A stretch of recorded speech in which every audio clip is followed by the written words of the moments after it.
Eu gosto, bom dia, igreja. Eu gosto de ver o irmão Beto aqui, no púlpito.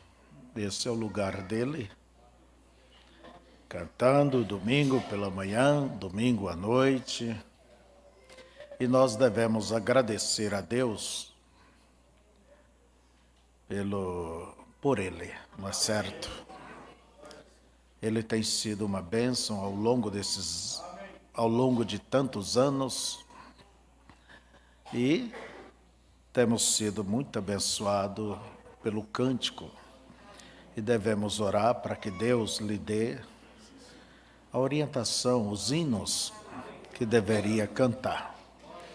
Também orando pelos músicos que estão aí fazendo a sua parte, cantando, tocando para o Senhor. E quando a igreja, ela realmente, como diz o profeta, quando o maestro entra no espírito do compositor e os músicos entram no espírito daquela música, do que escreveu aquele compositor, e assim mostra que a igreja tem que estar no mesmo espírito. Entende? Todos devemos estar no mesmo espírito para servir a Deus e para cantar, para louvar a Deus, para crer. Devemos todos estar de uma maneira uniforme. A nossa saudação a todos vocês, queridos que estão na internet.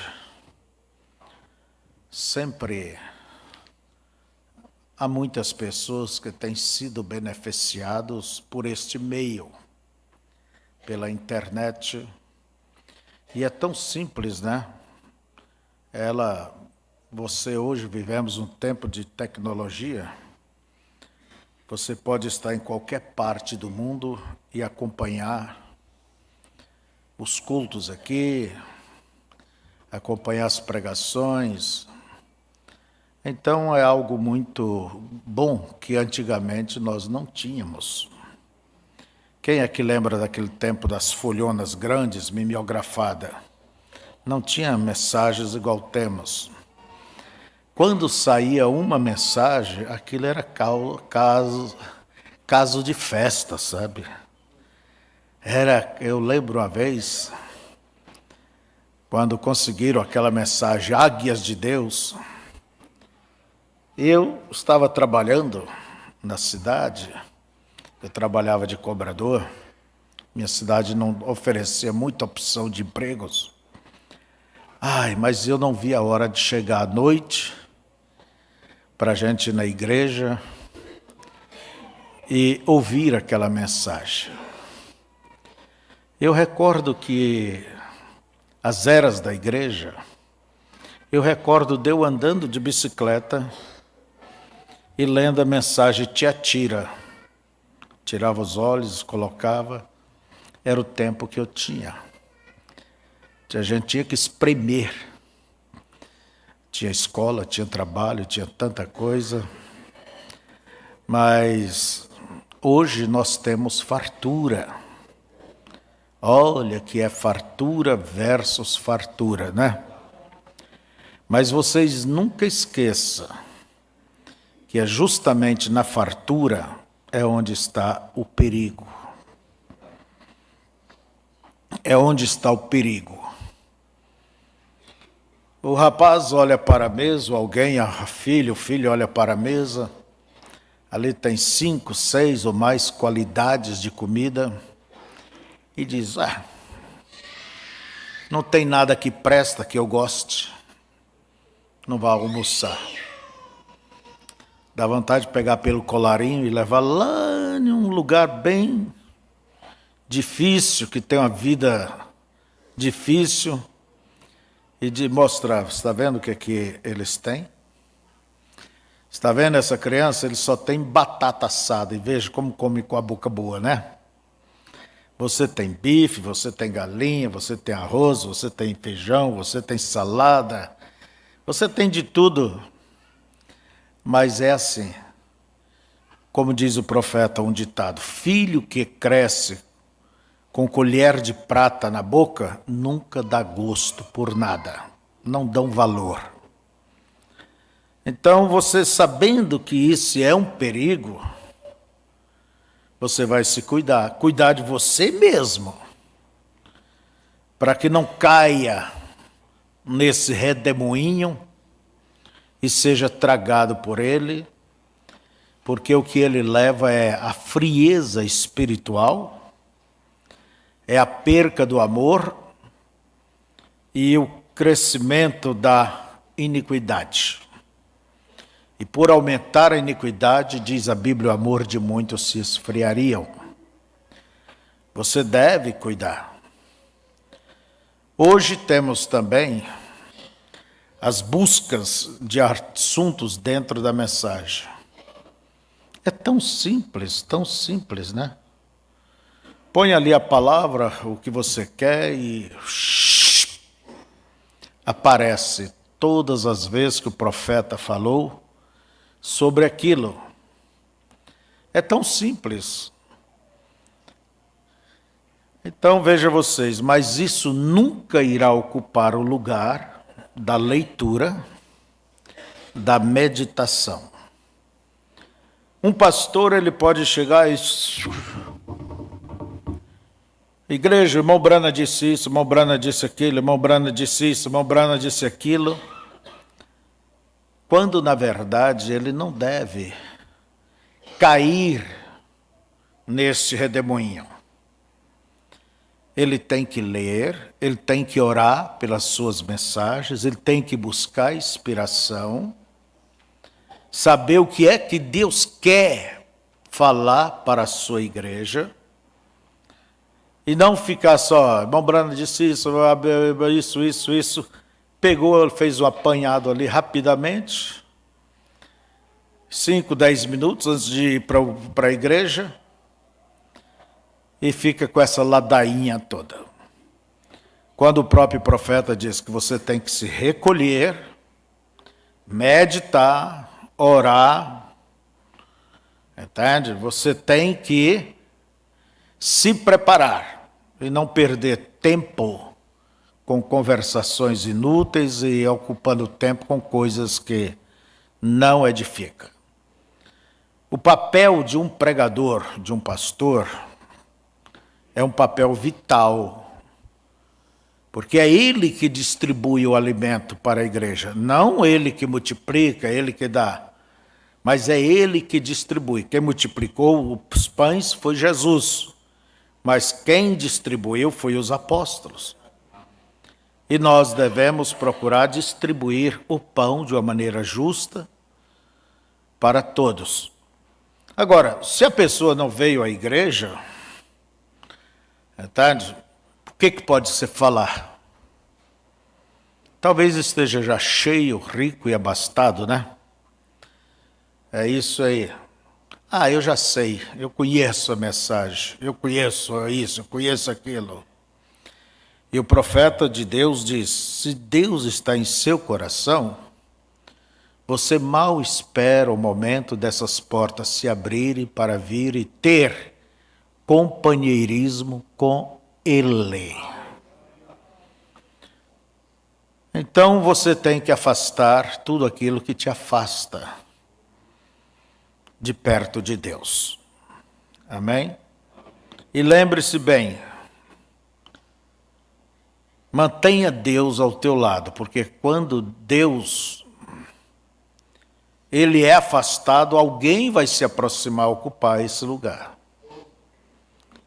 E esse alguém não é um anjo de Deus, mas é o inimigo da tua alma. Vamos ficar de pé?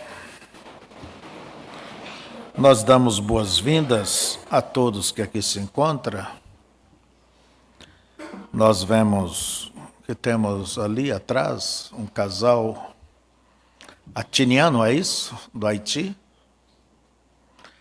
Vocês são bem-vindos entre nós. Todos são bem-vindos aqui. Vamos abrir nossas Bíblias em Colossenses.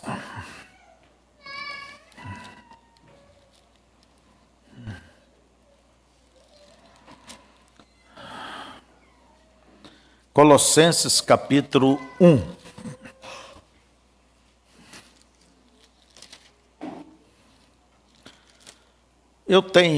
Eu quero falar hoje baseado um tanto na mensagem Cristo, mistério de Deus revelado, pregada no dia 28 de julho de 1963, logo após os selos. Essa mensagem é uma mensagem tão profunda mesmo, e à medida que você se aprofunda, você vai ver que ela é mais profunda ainda. Porque ela é uma das revelações que Deus deu para este tempo. Eu pergunto, quantos de vocês têm ela? Não muitos, né? E quantos de vocês já leram ela? Levante a mão. Olha, na verdade, até decepciona a gente. Quando você deveria procurar adquirir as mensagens, não para estocar, mas para estudar, para crescer, alavancar o seu conhecimento, a sua vida, o seu relacionamento com Deus. Às vezes damos ênfase a muitas orações, a oração, mas a oração, ela tem que ser acompanhada da leitura, da meditação, dos cânticos. Aí sim, você tem que levar todo esse conjunto para que você possa se fortalecer e se sentir bem. É oração e jejum, mas lembre disso. E a leitura? E a meditação?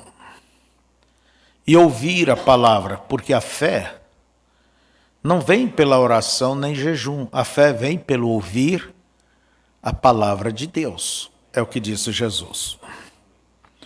Por isso eu quero recomendar a cada um, obtenha. Eu não sei se nós temos ela por aí, deve ter. Mas eu quero pedir, você que tem, faça essa leitura bem devagar, sem pressa, e vai marcando. Pegando os pontos sobressalentes, comendo, né? Por isso em Apocalipse 10, verso 8, creio, disse que era para comer o livro e comer devagar.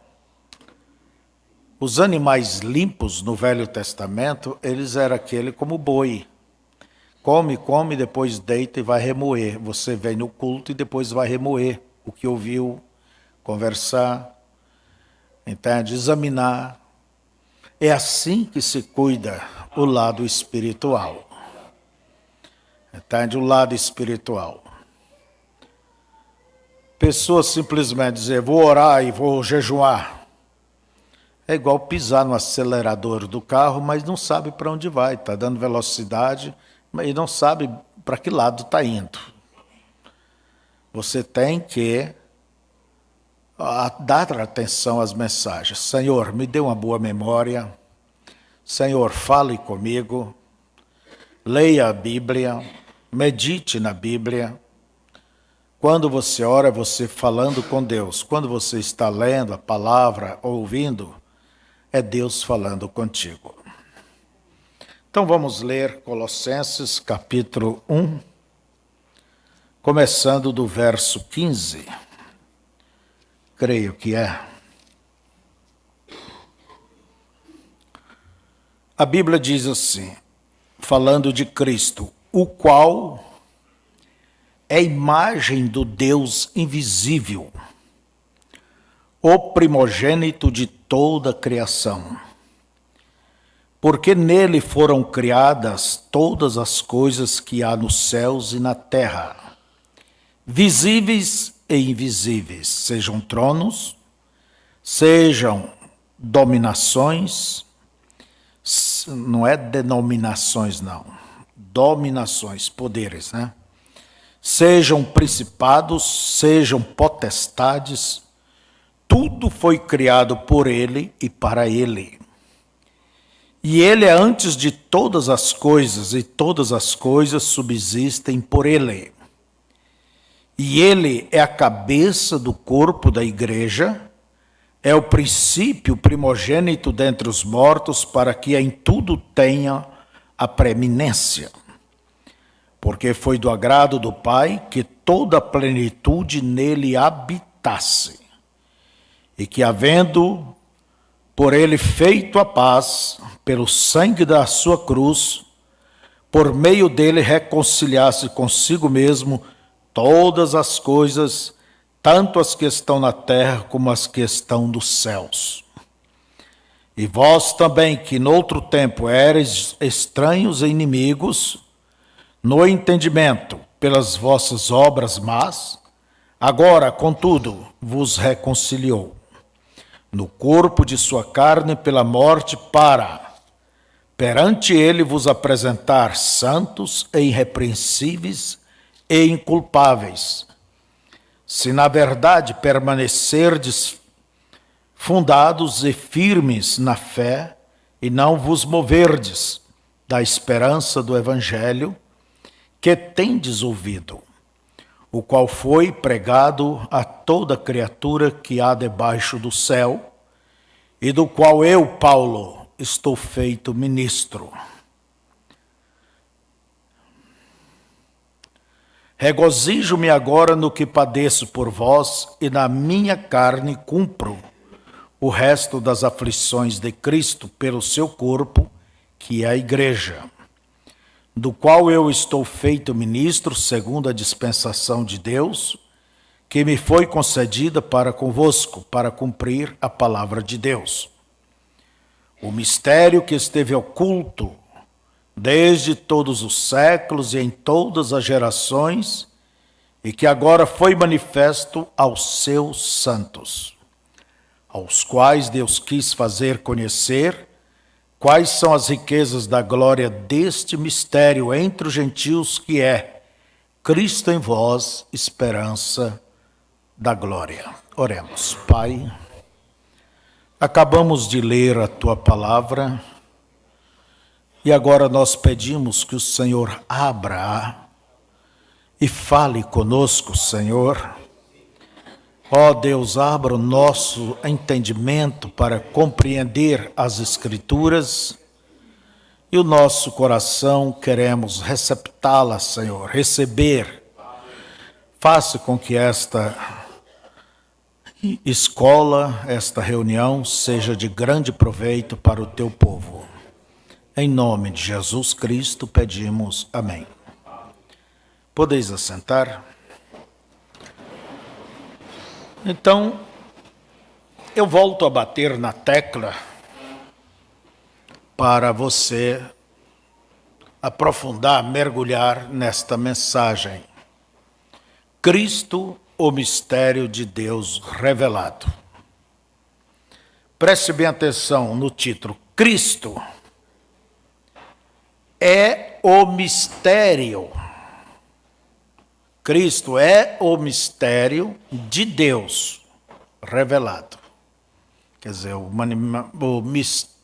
o mistério manifestado.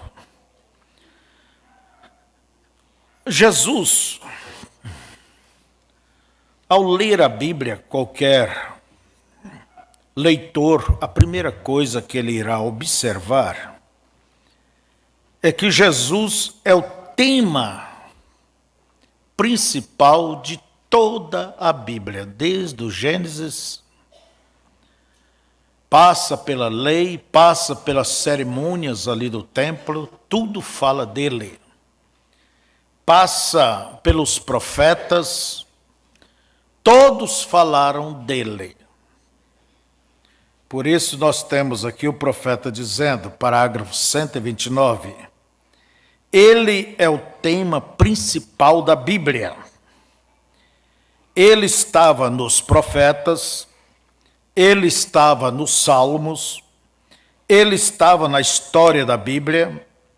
A Bíblia é um livro profético, é um livro histórico, é um livro de amor, é um livro de cânticos, é um livro de vida. E ali dentro você encontra Cristo. Ele estava nos profetas, ele estava nos salmos, ele estava na história. E ele também na Bíblia, e as coisas que hão de vir deste modo, ele era antes e até depois. O que isto o faz então? O mesmo ontem, hoje e eternamente.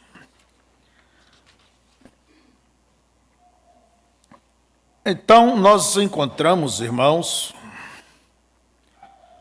ainda no 121, o profeta diz, ele é o tema principal da Bíblia inteira. Se você ler a Bíblia e não ver a Cristo em cada versículo dela, volte e leia novamente. Vê? Se você não consegue ver a Cristo em cada versículo da Bíblia, então leia novamente, porque você falhou em ver algo. A Bíblia é Cristo, ele é a palavra. E quando você lê, no princípio criou Deus, ali está Cristo, vê? Disto tem até o amém em Apocalipse, é cada palavra testificando de Jesus Cristo. Então, irmãos, o próprio Senhor Jesus, ele disse para os fariseus, não é que ele estava mandando os fariseus examinar as Escrituras. Ele disse, vós examinais as Escrituras porque cuidais ter nela a vida eterna.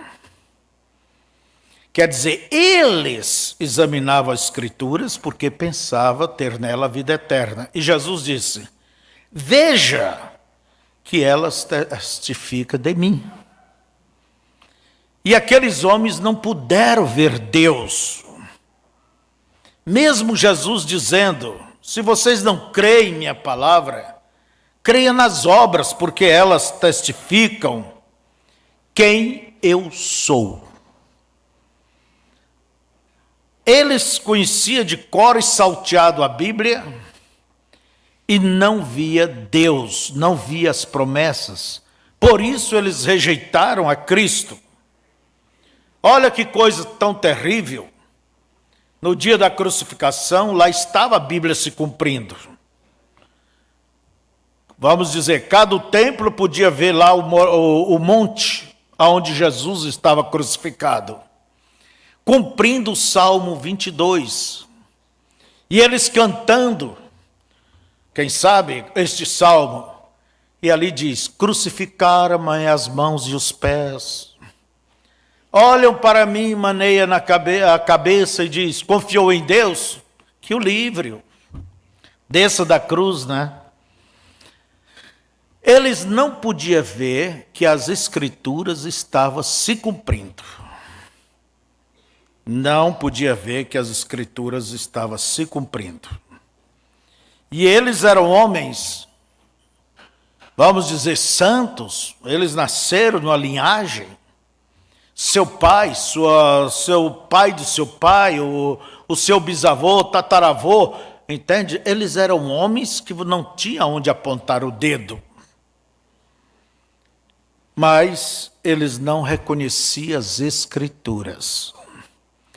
Mas vocês recordam que Jesus, ele simplesmente, a Bíblia nos diz em Lucas, que lhes abriu o entendimento dos apóstolos, para que compreendesse as Escrituras. E eu penso que quando Deus abriu o entendimento deles, Aí eles viram a razão porque daqueles sacrifícios. O que é que poder tinha o sangue? O que é que falava? Então eles puderam aglutinar, juntar, entende? Ver tudo aquilo falava de Cristo. Agora, Cristo, mistério de Deus revelado. Então nós vamos voltar, remontar, como diz, desde o princípio. Antes que houvesse qualquer coisa, antes que Deus criasse qualquer coisa, qualquer átomo, qualquer luz, entende? Antes de Deus fazer qualquer coisa, nós sabemos que Deus é eterno. Ele já era Deus, era e é e será sempre o mesmo. O tempo não o envelhece, ele não está sujeito ao tempo. O tempo é uma criação dele. O espaço não o detém, ele preenche todas as coisas. Ele chama cada estrela pelo seu nome. E hoje nós lemos que os homens, através das seus telescópios, veem bilhões de Via-Lácteas com seus trilhões de estrelas e eles não conseguem ver o fim. E Deus preenche tudo isto. Quando você orar a Deus, você está orando a um Deus grandíssimo. Não é certo? Então, como foi que tudo iniciou? Nós já falamos aqui uma certa vez naquela palestra, que eu até recomendo que você ouça. E o Verbo se fez carne. Inclusive o irmão Daniel, com o filho dele, fez tipo de teatro. Aquilo é para te dar uma ideia, te mostrar como é que as coisas começaram. Deus, ele não criou outro Deus. Não, esse é um pensamento errôneo, trinitário, que Deus criou Cristo, criou Jesus, e Jesus então fez todas as coisas, e então Deus fez todas as coisas através de Jesus. Na verdade é que Deus não criou outro Deus. Jesus não é a segunda pessoa. Quando, na verdade, sabemos que Jesus nasceu há 2000 anos atrás. Como que ele formou os céus e a terra? Ele é um homem, nascido de mulher. Então, vejamos que a coisa não fecha. Jesus é aquela carne humana que Maria concebeu e deu luz. E aquela carne humana, Deus é o pai dela. Deus colocou aquele óvulo já fecundado no ventre de Maria. É como se diz hoje na medicina, Maria não foi nada mais do que uma barriga de aluguel. Desculpa a expressão. No lugar em que tem o gado, cria gado de raça, eles pegam o esperma dos touro que vale milhões, e também os óvulos das vacas, de certas vacas de raça. E no laboratório eles conseguem fazer aquilo, une aquilo e faz aquilo germinar, vamos dizer. E então eles colocam no ventre de uma vaca. Qualquer vaca, não precisa ser boa de raça, qualquer um. E aquela vaca, ela não tem nada a ver com aquele bezerro que está sendo gerado nela. Vai nascer um bezerro de raça, porque ele vai puxar pelo pai e pela mãe dele. Maria não teve participação, entende? Deus colocou aquele óvulo fecundado e Maria simplesmente deu luz. Por isso a Bíblia diz que a virgem conceberia e daria luz a um filho. Quer dizer, sem conhecer homem. Ela disse, como vai ser isto? Deus disse, o anjo disse, o poder do Altíssimo te cobrirá. Não é que Deus teve relacionamento, não. Jesus, ele foi gerado. Ele foi gerado no ventre de Maria. Então, mas eles pensam que Deus criou Jesus. Jesus não foi criado, ele foi gerado no ventre de Maria. Ele desenvolveu como qualquer bebê se desenvolve.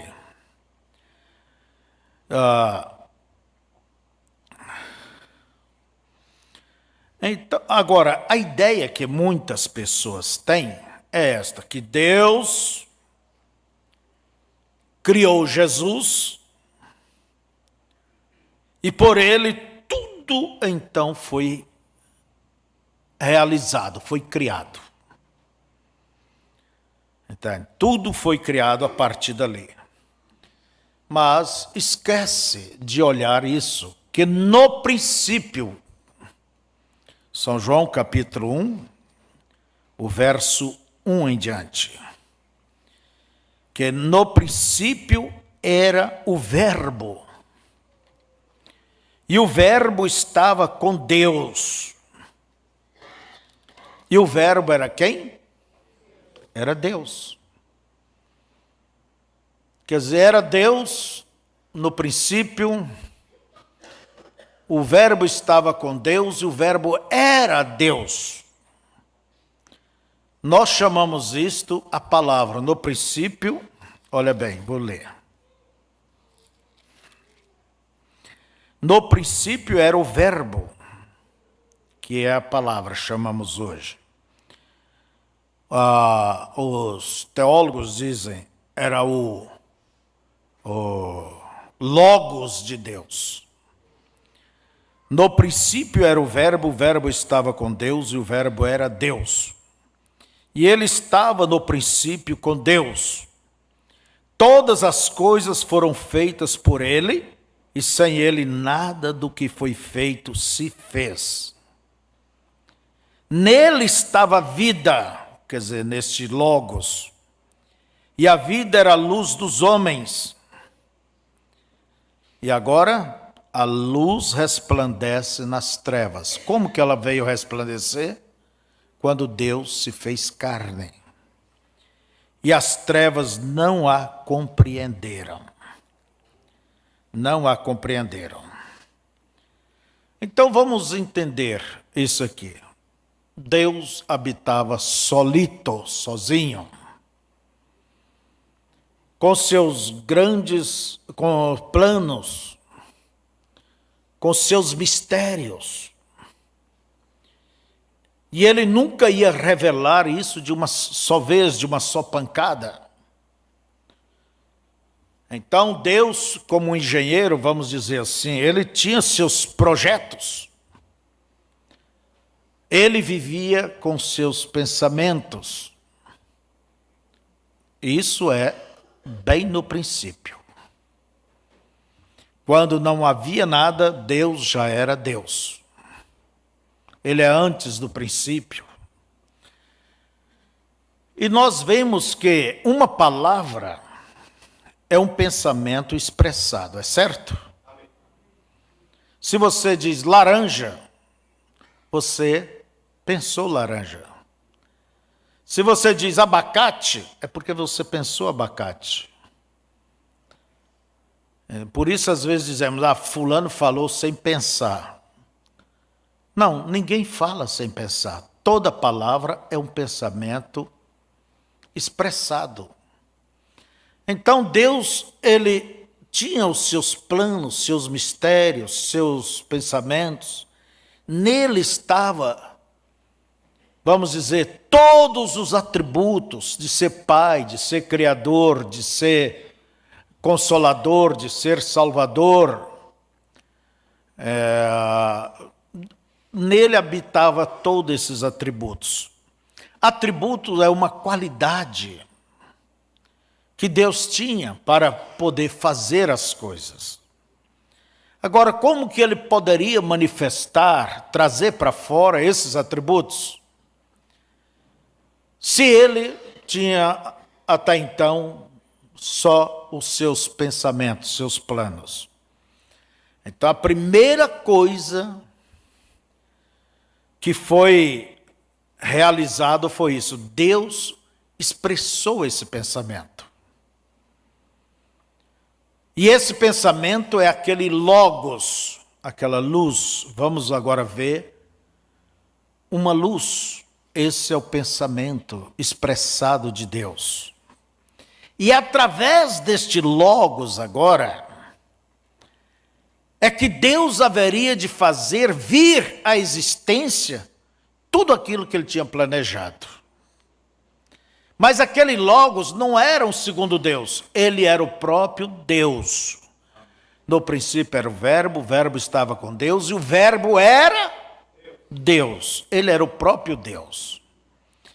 Nele estavam todos os atributos. Veja vocês, aquele logos, ele foi chamado de pai, era o filho. Entende? Aquele logos era tudo foi criado por ele. E sem ele, nada do que foi feito se fez. Quer dizer, aquele logos era o Deus expressado. Nós vemos Deus dizendo, haja céus e terra. Haja divisão de águas. Haja animais, haja peixe, encha os rios e mares. E Deus viu que era bom. O próprio Deus se manifestando. Então, irmãos,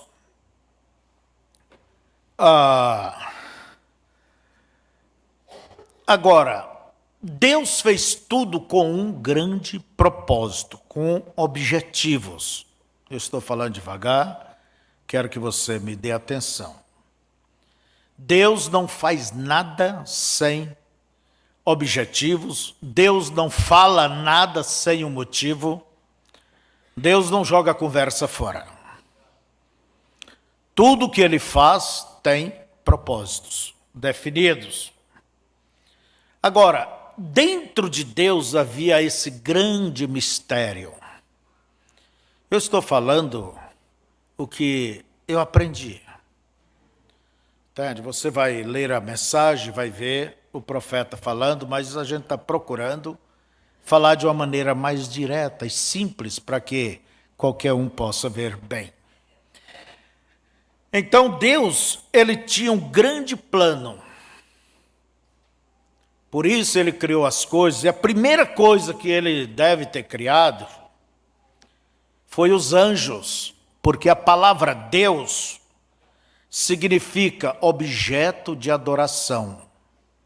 Deus não é um nome, quer dizer objeto de adoração. Então, em um certo sentido, ele ainda não era Deus, porque não havia ninguém que o adorasse. Mas quando os anjos começaram a lhe adorar, ali estava Deus sendo adorado. A palavra Deus quer dizer objeto de adoração. Deus, ele é um anjo que saiu fora de seu lugar e queria ser adorado. E Deus fez ele justamente para ser o adversário. Pode ver que em 2 Coríntios 4:4 nos diz o seguinte: e o Deus deste século cegou o entendimento dos incrédulos para que não lhes resplandeça a luz do evangelho. Quem é o Deus desse século?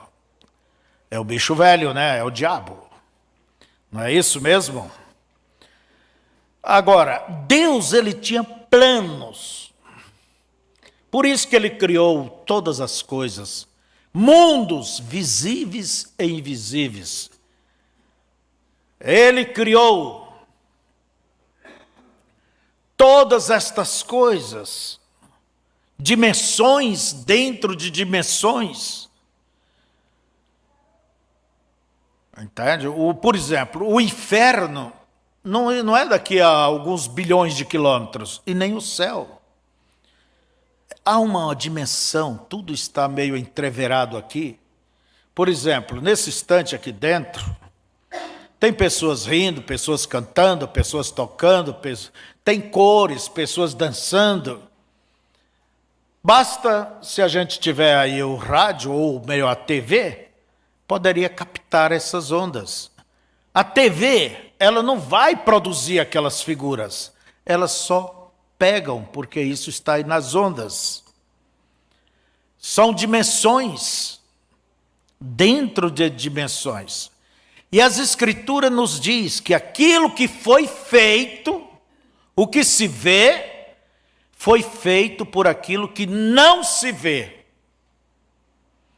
De modo tal que aquilo que não se vê é mais firme, é mais consistente. Nós achamos que aqui é firme, é consistente. Que nada. Você pode ver aquele carrinho que saiu hoje, amanhã está uma lata velha, ferrugem comendo. Você vê aquela moça, aquele rapaz, bonito, forte, corpo bonito, né? Lindo. Encontra com aquela pessoa daqui a alguns anos.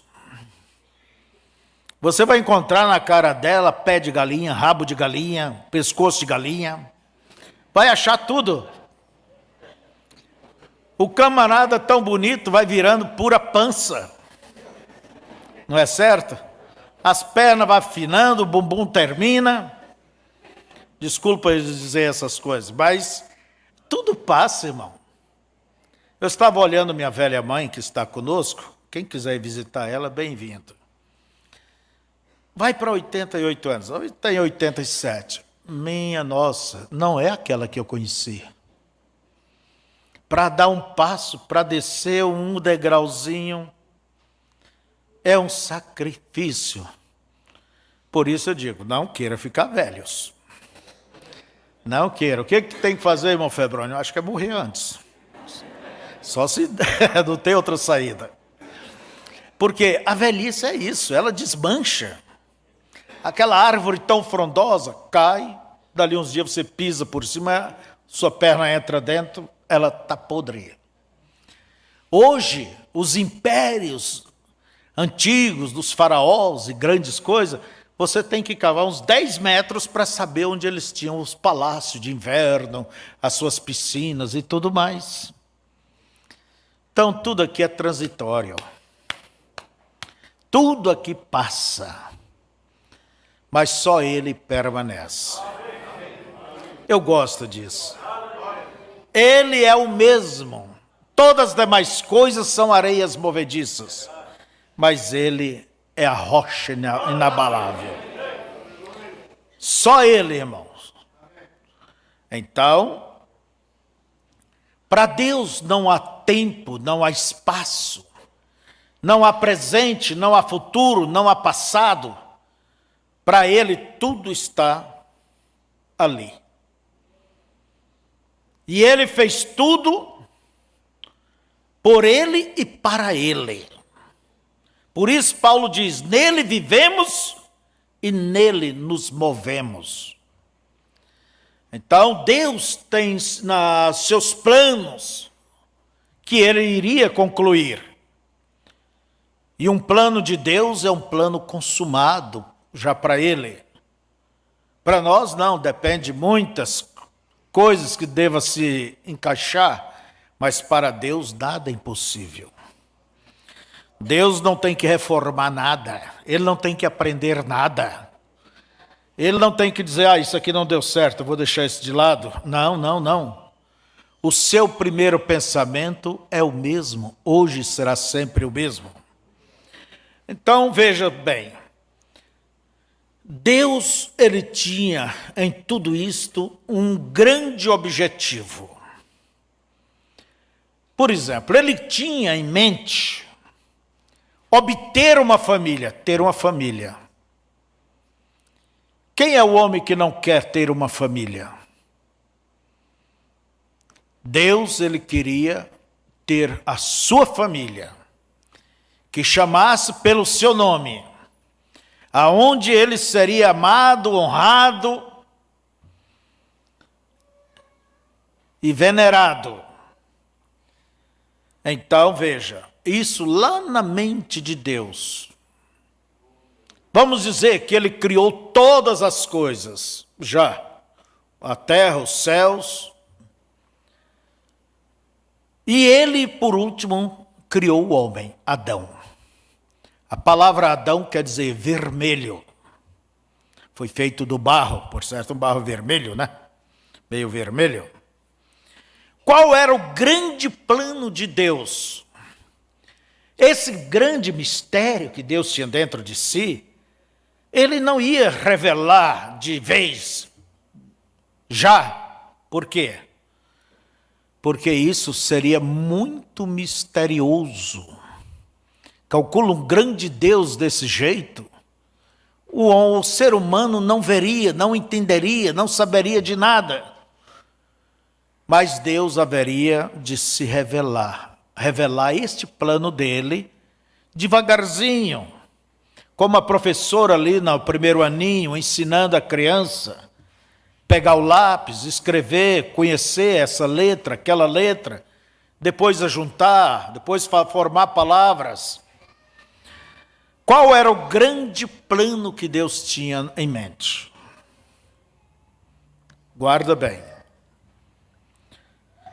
Vamos aqui. O grande plano que Deus tinha era este, de revelar a si mesmo, de se fazer conhecido. Ele tinha isso dentro de si. E nós vemos que Deus veio pouco a pouco, se revelando. Agora mesmo vamos entrar nisso. Qual era o segundo plano de Deus? Porque Deus tinha um plano tríplice. O primeiro era revelar a si mesmo. O segundo plano era de reinar sobre o seu povo.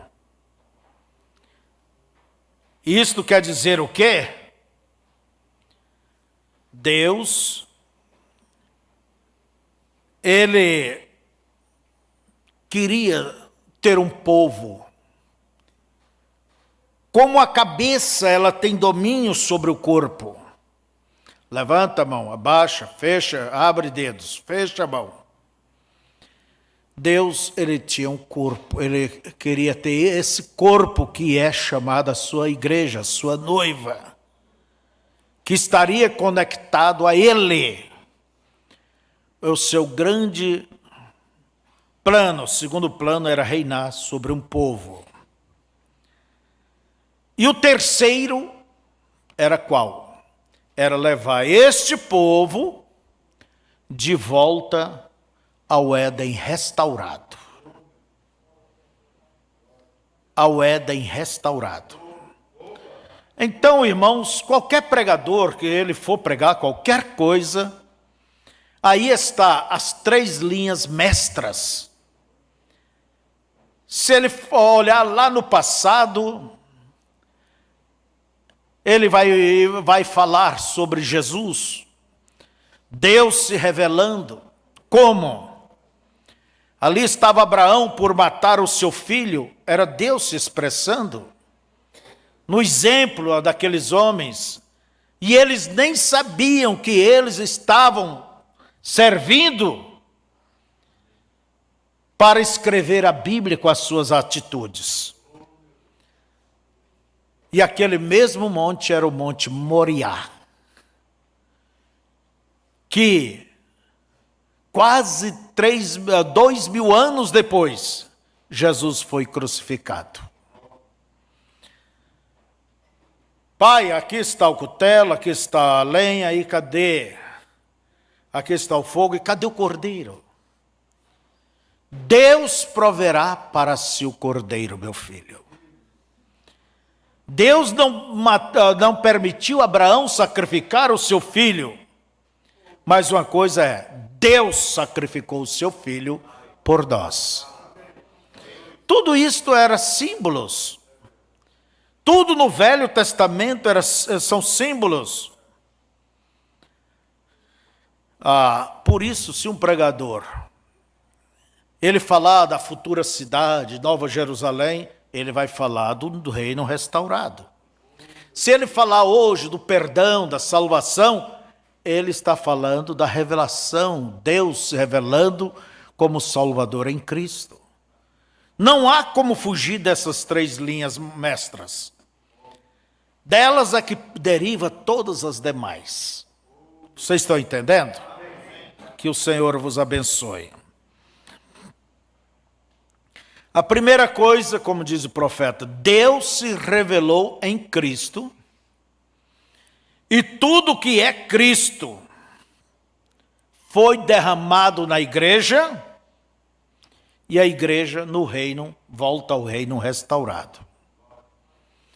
Deus, ele tem 3 tronos, teve. O seu primeiro trono é os céus. O seu segundo trono foi Jesus. E o seu terceiro trono é em nós. Tudo que foi Deus foi derramado em Cristo e Cristo na sua igreja. Antes, diz o profeta, era um homem ungido. Hoje é um povo ungido. Então, veja, a primeira coisa, Deus queria se revelar a si próprio. A segunda, Deus queria ter a preeminência sobre um povo. E a terceira, levar esse povo de volta ao Éden. Você não pensa que Deus é um perdedor.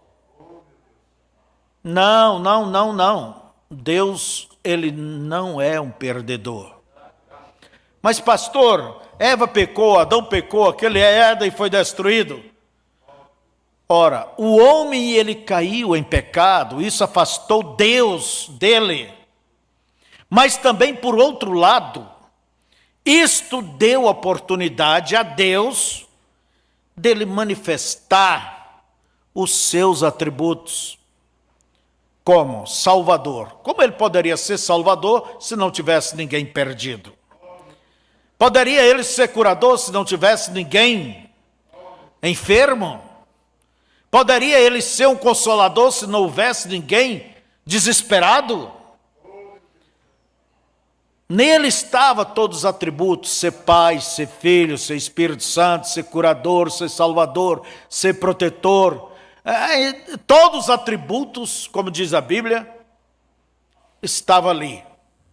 E tudo que foi Deus foi derramado em Cristo, corporalmente.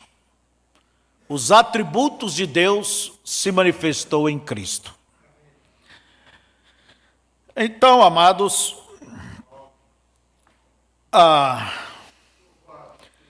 vamos voltar devagar. Desde Cristo é o tema central. Desde o Jardim do Éden. Quer ver? Eu vou entrar em alguns tipos.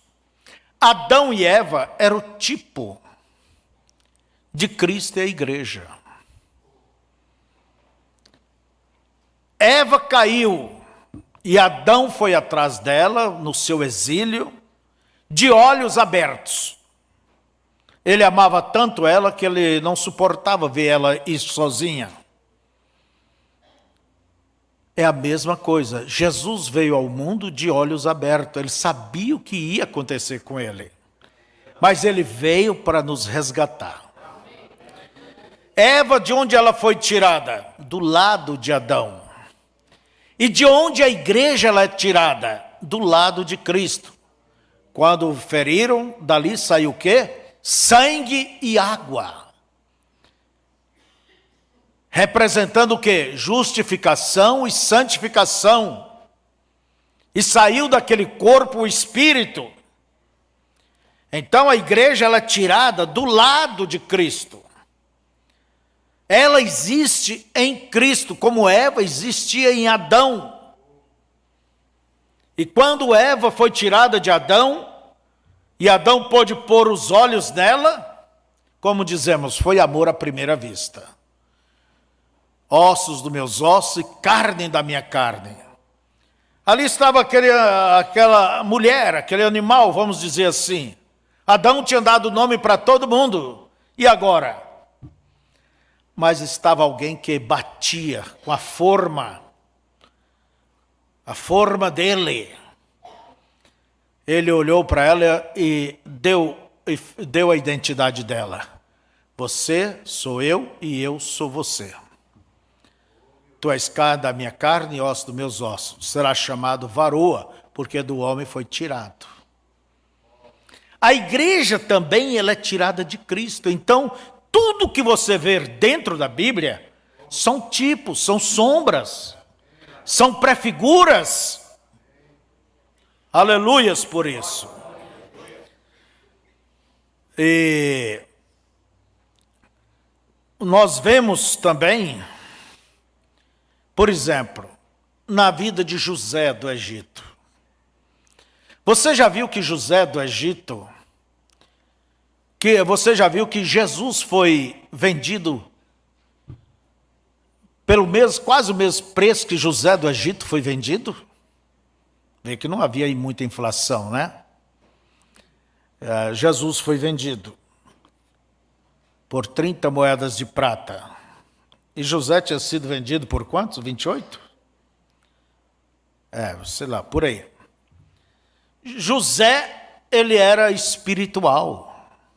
Ele teve aquele sonho dos seus irmãos se dobrando diante dele. Jacó entendia que José era um profeta, mas ele tinha que ter uma atitude natural perante os demais filhos. E foi justamente o que causou inveja nos seus irmãos. O que foi que fez com que os fariseus tivessem tanta inveja de Jesus? José foi vendido, Jesus foi vendido. José foi preso. Jesus desceu até a sepultura.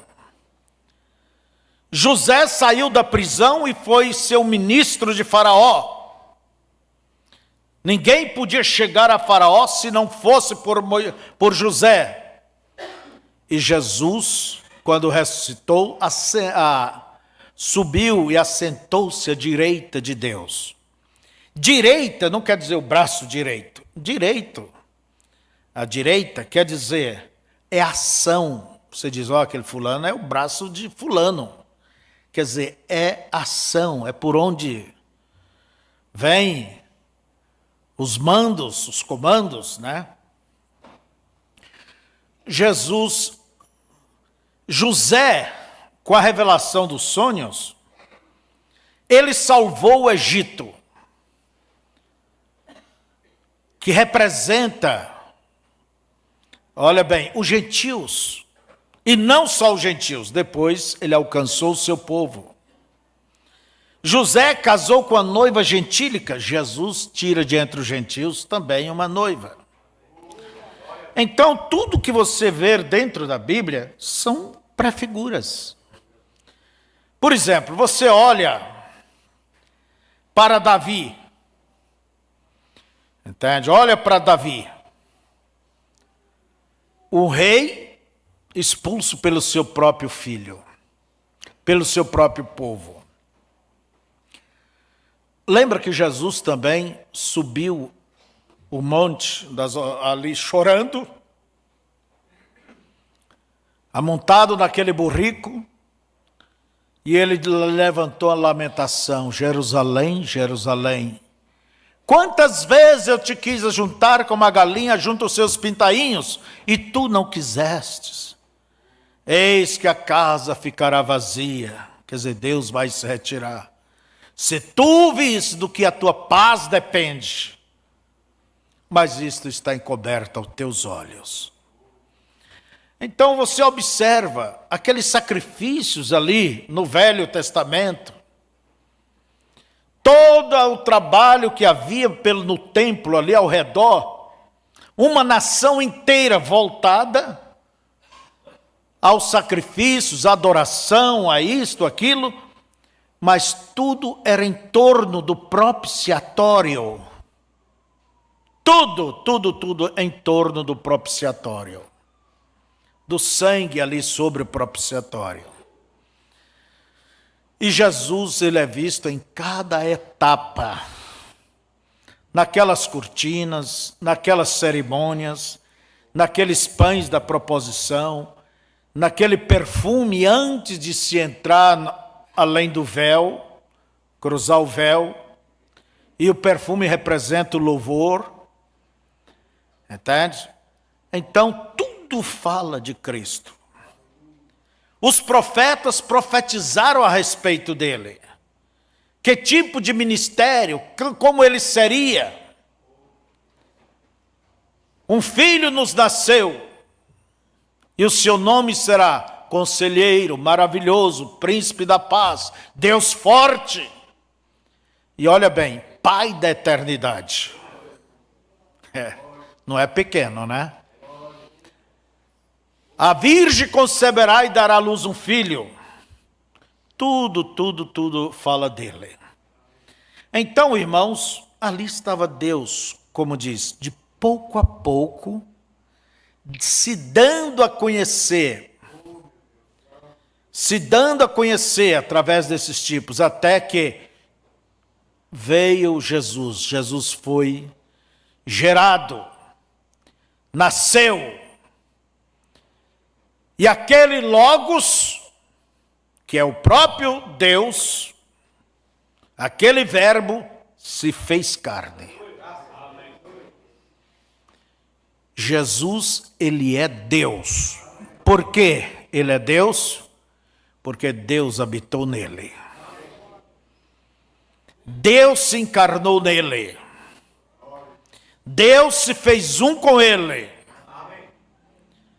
Por um lado, ele tinha natureza humana, chorava, cansava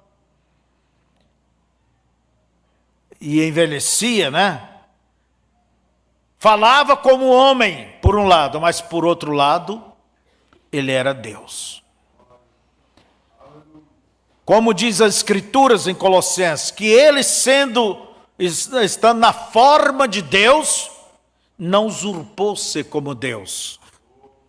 Mas ele se rendeu para aquele que estava dentro dele e foi até a morte de cruz. Olha bem, ele se rendeu ao Pai. A vontade dele era fazer a vontade do Pai. Glória a Deus por isso. Nós vemos, irmãos, que Jesus é a revelação do Deus invisível. É a revelação. Quando ele estava dormindo, era o homem. Mas quando lhe acordaram, ele balançou a cabeça, sentiu o vento soprando e disse: mar, aquieta-te. Vento, pare. Quem era este? Era Deus.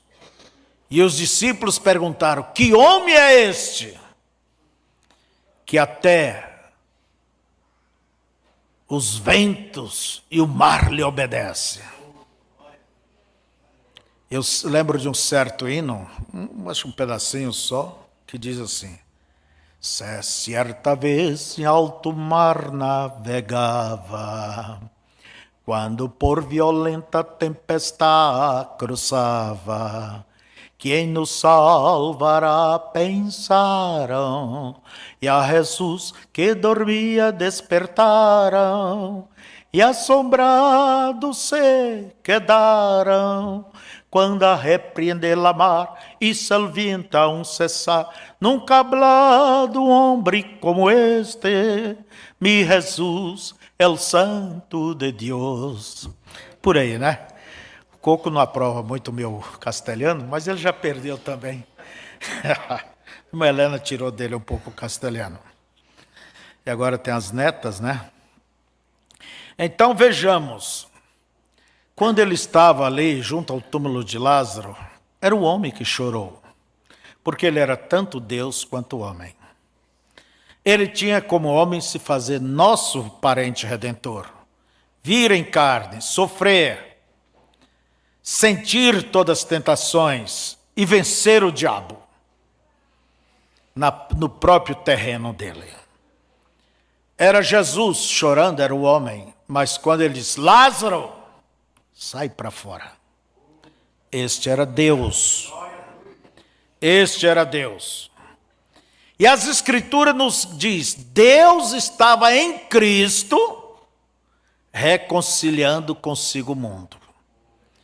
Então, este era o grande mistério na mente de Deus. Deus queria se revelar e ele se revelou em Cristo.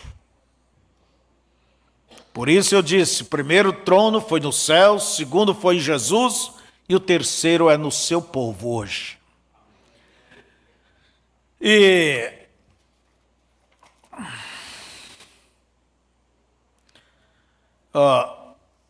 parágrafo 161, deixa eu ler aqui, não vamos demorar muito.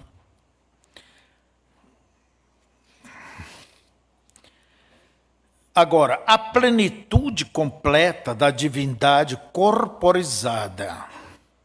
Quer dizer, tudo, plenitude quer dizer tudo. Tudo que é Deus. A divindade é Deus corporizada. Quer dizer, Deus se encarnou. Deus se encarnou. Guarde isto, a única vez que Deus se encarnou foi em Jesus, por isso Jesus é Deus. Às vezes você vê algum pregador dizendo, Jesus, Deus se encarnou em William Branham, Deus se encarnou em Moisés, Deus se encarnou... Não. Porque se Deus encarnasse em William Branham seria Deus, Moisés seria o Deus. A única vez que Deus se encarnou, se tornou um, foi em Jesus. Por isso Jesus é Deus. Entende? A palavra certa é dizer, Deus se manifestou em Isaías, Jeremias, em Paulo, em Pedro. Não se encarnou. É preciso saber o que significa o que dizem, o que se fala. Não é abrir a boca e começar a soltar o que nem está, nem procurou saber bem o que é. Manifestou. Há uma diferença grande entre manifestar e se encarnar. Por exemplo, alguém diz, Jesus veio. Não é Jesus veio, em um certo sentido ele veio, mas como? Por uma manifestação. Não a pessoa de Jesus. Jesus veio. Não. Jesus se manifestou. Se vou dizer, Jesus veio, se encarnou, se materializou em um homem, William Branham, você está fazendo dele um Deus. Você está no espírito errado. Então vejamos aqui, irmãos. A Bíblia nos fala que toda a plenitude da divindade habitou em Jesus corporalmente. Ali estava Deus, olha bem, consumando o seu primeiro plano, que era revelar a si próprio. Veio pelos profetas, pelos símbolos, por tudo, pelos tipos, e agora Deus se manifestou em carne. Não é isso? Deus se expressou. Deus se mostrou. Deus é visto. Agora, aonde Deus é visto hoje? Qual é o segundo plano de Deus? Habitar no seu povo, ter preeminências sobre o seu povo. Por isso ele morreu, não só para perdoar, mas para nos purificar e poder habitar em nós. A preeminência é ter Deus em você, então Deus é quem te controla. Deus é quem te domina, Deus é quem te guia. Aí está o grande projeto de Deus. O segundo, Deus reinando, se expressando através da sua igreja, vivendo na sua igreja. Isso é muito maravilhoso. Nós olhamos para Paulo, para Pedro, para todo o mundo cristão, ao longo dos anos que tem vindo, e a verdade é que Deus, ele vem de pouco a pouco, ele tem um projeto em viver na sua igreja, em morar na sua igreja. Ele tem um plano. Entende? Ele tem um plano. Mas ele vai revelando esses planos pouco a pouco. Por exemplo, porque Deus está formando um corpo. Lutero foi uma parte deste corpo. Lutero, eu penso que nem eles não sabiam. Mas Deus é quem tem a preeminência sobre todos. Depois de Lutero, nós vemos que Deus levantou Wesley com a mensagem de santificação. Olha esse corpo crescendo. Logo mais veio os pentecostais, há um século atrás. Olha os dons vindo, Deus restaurando a sua palavra, restaurando os dons.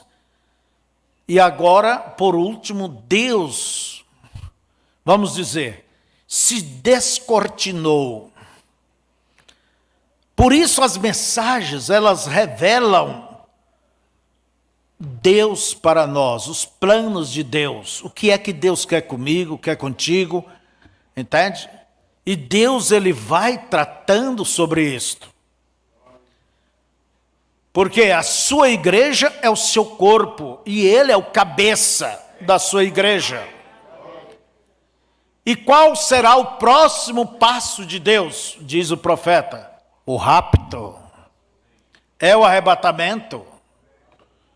Quando o arrebatamento acontecer, logo mais nós estaremos vendo ali, o terceiro projeto é Deus levando de volta a sua igreja, passo a passo. Este corpo velho, cansado, doentio, entende, irmãos? Será revestido da imortalidade. Adão, Abraão, todos eles ressuscitarão com corpos glorificados. Os santos, Paulo, Estevão, olha bem, ressuscitarão com corpos glorificados. E isso se chama o corpo palavra. Nunca mais envelhecerá. Nunca mais o diabo tem como chegar perto de você para lhe tentar. Começa a restauração, porque antes de Adão cair, vamos dizer que se Adão não caísse, ele estaria aí. Deus poderia manifestar o atributo de pai, mantendo a Adão, mas como ele ia manifestar o atributo de curador, salvador, se Adão não tivesse caído? Por isso Deus deu livre-arbítrio, o livre agente moral, porque Deus não poderia induzir eles a caírem e depois culpar eles por isto. Então, o que é que Deus quer? Deus, ele quer reinar sobre nós voluntariamente, entende? Da sua própria vontade. Ele não quer que você viva queixando, reclamando, ou isso, ou aquilo. Não, você tem que ter prazer de servir a Deus, de ser crente, de obedecer a Ele. A lei é que impunha, faça isso, senão vai morrer. Era ameaça. Tinha seu castigo. Mas hoje é a graça. Deus, Ele não vai ameaçar, Ele te mostra.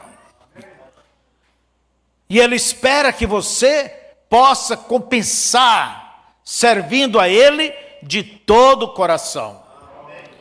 Por isso Jesus disse, Deus é Espírito, e importa que aqueles que lhe adorem em Espírito e em verdade. Aleluias por isso, né? Então, qual é o terceiro passo? De volta ao reino restaurado. Quando aconteceu o arrebatamento, muita gente, às vezes pensamos, é só nós vamos subir, aleluia, e blá, blá, blá, blá, blá. Que prazer, que alegria. Irmãos, na hora que acontecer o arrebatamento, irá desencadear um monte de acontecimentos. Primeiro, a natureza não pode ser recuperada sem que antes, primeiro, seja o homem. Por isso a Bíblia diz que ela geme, esperando o quê? O homem retornar à sua posição, porque o homem é o senhor dela. Quando ele caiu, ela caiu. Mas quando ele retornar, ela retornará. Hoje está tudo poluído. Entende? Os rios estão poluídos, os matos têm sido derrubados, a terra envelhecida. Olha, tudo está indo de cabeça para baixo. Mas quando o homem voltar, diz a Bíblia, Romanos 8, né? Ao seu lugar, a natureza ela volta. Por isso ela está gemendo. Se você vê alguém gemendo, você diz, o que te acontece? Você não está bem, né? E a Bíblia diz, não só ela, mas nós mesmos, que temos as primícias do Espírito Santo, gememos. Quer dizer, você não está de acordo, não está sossegado, você quer ser revestido daquele corpo perfeito, você quer aquele mundo perfeito, você quer aquele reino perfeito. Você não é daqui, você é um peregrino. A gente não se acomoda com nada. Ô irmãos, agora se alguém está bem satisfeito e acomodado, como que é? Vivendo regaladamente, porque o verdadeiro, ele é igual dizia o profeta, quando eles iam buscar trigo na carroça, a carroça ia cheia de barulho. Mas quando ela voltava carregada de trigo, peso, ela voltava quieta. Ela voltava quieta. Entende? O cacho de trigo, quando está cheio de grão, ele pende. Agora, quando não tem nada, é só festa. É só festa. Então, nós vemos a restauração virá. Por isso eu disse, quando aconteceu o arrebatamento, é tanto que vai se desencadear. Uma das primeiras coisas, o evangelho voltará a Israel. Aqueles dois profetas, Moisés e Elias, as duas testemunhas de Apocalipse 11, estará ali. Irmãos, a noiva irá à glória para a ceia do Cordeiro, as bodas do Cordeiro, né? É o casamento. Como a esposa de José ficou no palácio enquanto José se dava a conhecer aos seus irmãos, a noiva estará lá quando Jesus se manifestar aqui para Israel. E o milênio logo entrará em cena. Agora, o milênio não é um tempo perfeito ainda. Tudo será renovado, restaurado, mas não é perfeito. O diabo ainda estará preso. E ele vai ser solto no final do milênio para a batalha final, Gog e Magog. Não é isso? Mas, olha bem, a terra no milênio, ela não é o jardim do Éden. Será muito bom viver aí, morar, tal, mas ainda não é completo. É igual o milênio é tipificado na arca. Quando Noé passou pela tribulação na arca, pela arca, a natureza do pecado ainda estará por aí. Só que o diabo não estará manipulando. Porque o ruim não é a pessoa, é o espírito atrás daquela pessoa que dirige. Lembra daquele homem gadareno, endemoniado? Quando os demônios saíram dele, ele se assentou em perfeito juízo? E no milênio, todos estarão em perfeito juízo, as nações e assim por diante. E depois do milênio? Depois do Abargedon? A Escritura nos diz que haverá ressurreição geral. Se assentará o trono branco e todos serão julgados. Menos a noiva, porque ela foi julgada em Cristo. E as Escrituras, Pedro nos diz que este céu e a terra que agora existe estão guardados como tesouros, sabe, põe na caixinha de joia, né? Para aquele dia em que a terra com grande estrondo se passará e os elementos se desfarão, creio que é 1 Pedro 3. Olha, se desfarão. E o fogo santo, divino, queimando todo vestígio de pecado, porque foi cometido pecado aqui, pecado lá em cima. Não só fogo natural, não, o fogo santo e divino, queimando todo o espírito, todo o demônio, tudo. A terra será purificada. E agora não será somente um estreito, uma faixa de terra entre o rio Tigre. E qual é o nome do outro rio? Eufrates. Não, agora será toda a terra, voltará a ser novamente um Éden. E o que acontecia lá no Éden? Só que esse nosso Éden, o bicho velho não vai estar lá. Ele foi destruído. Nós vencemos suas tentações aqui. Então veja vocês, aquele companheirismo. João, Apocalipse 21, ele diz, e olhei, e vi um novo céus e uma nova terra. Porque o primeiro céu e a primeira terra já não existe mais. E o mar não existe mais. Olha bem.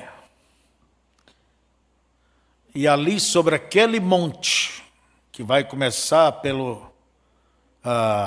ali em Jerusalém, ali no Monte das Oliveiras, né? Desde o centro da terra, vai ser empurrado nessa mudança, essa, vamos dizer, supernova que a terra vai passar. Aquela alta montanha, aquele é o palácio do rei.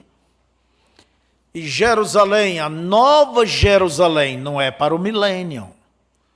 Ela descerá do céu, endereçada, ataviada, bem vestida, como uma noiva, né? Tudo pré-fabricado. E se assentará ali. E se assentará ali. E é aquele monte com aqueles muros ao redor, mostrando seus limites, suas portas de pérolas. E o povo que pertence à igreja, não à noiva, estará vivendo sobre a vastidão da terra. e levará um dos seus frutos ali onde está o rei e a rainha. E João disse que ele olhou ali e não viu uma igreja, não viu templo. Sabe por quê? Você vem ao templo para adorar a Deus. Mas ali não tem templo, porque você não tem que ir lá. Porque o próprio Deus habitará conosco e será o nosso Deus. Aleluias. Então este é o plano de Deus. Voltar o reino restaurado. Só com uma diferença. Adão e Eva era inocente. Mas nós estaremos ali conscientemente. Vencemos as tentações. Por isso, irmãos, estes são os segredos, são os mistérios de Deus. Que Deus ele haveria de revelar nos últimos tempos. Nós vemos que a predestinação é um mistério. Nós vemos, olha bem, Deus deixou para revelar os trovões, os selos nesses dias finais, para mandar a mensagem. Deus se descortinou. Agora eu quero dizer a vocês que este é o tempo da palavra. A restauração é a palavra.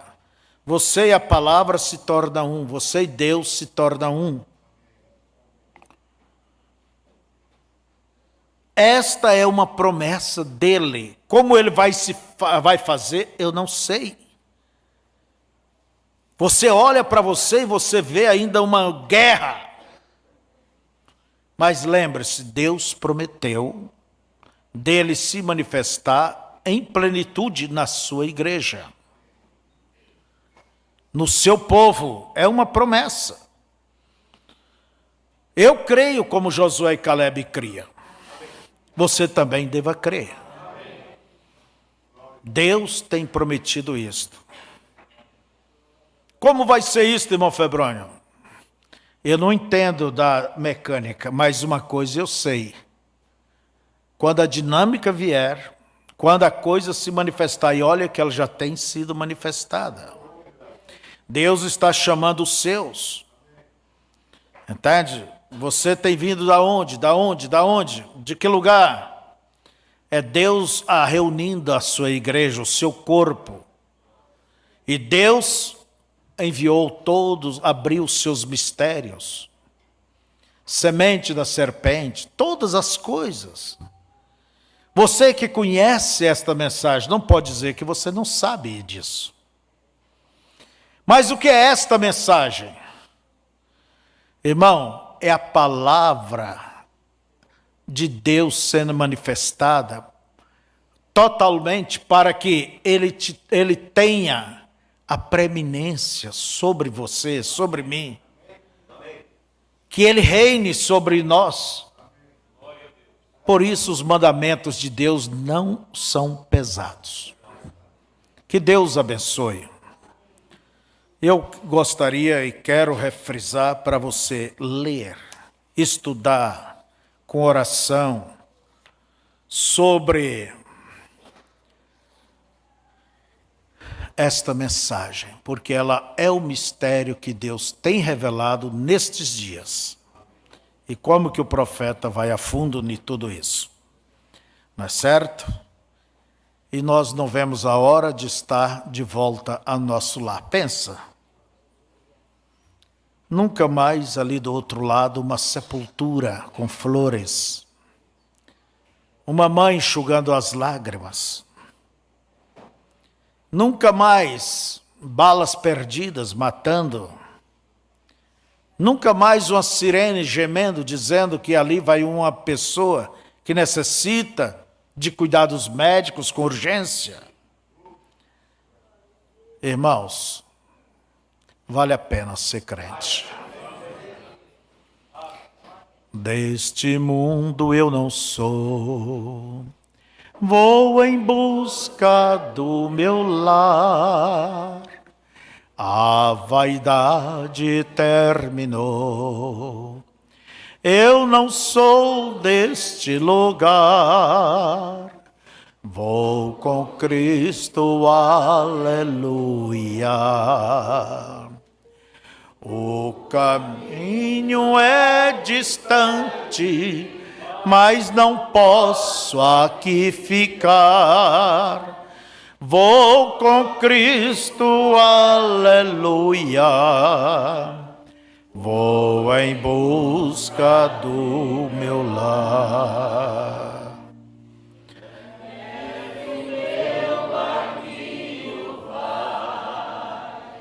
Pelas águas deslizar, vou com Cristo, aleluia.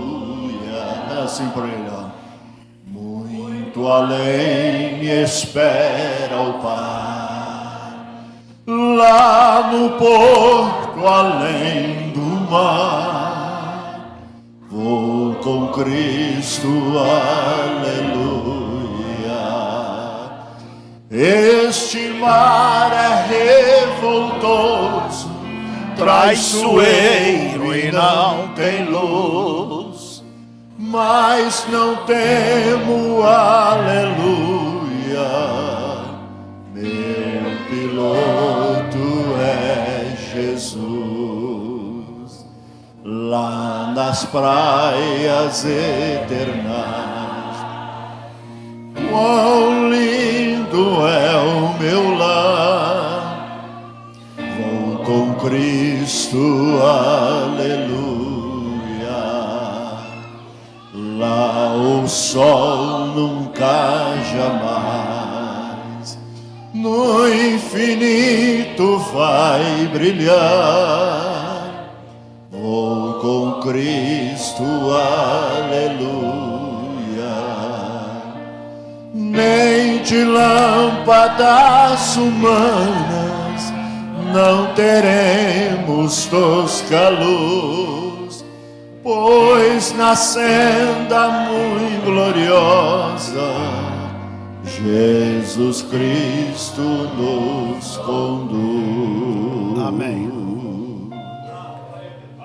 Levantemos as mãos. Pai, quando olhamos e vemos o teu grande projeto, aos poucos sendo desdobrado, revelado, e sabemos que todos eles se cumprirão. E hoje vivemos um tempo especial, Senhor. Agora, Pai, abra o nosso entendimento, nossa visão espiritual. Ajuda-nos, Senhor, a te seguir e em tudo fazer a tua vontade. Abençoa a tua igreja nesta manhã e a todos os nossos queridos que estão pela internet. Os guie, os guarde, os sustente, os alimente e os fortaleça. Em nome de Jesus Cristo, eu recomendo todos aos teus cuidados. Em nome de Jesus eu peço, amém.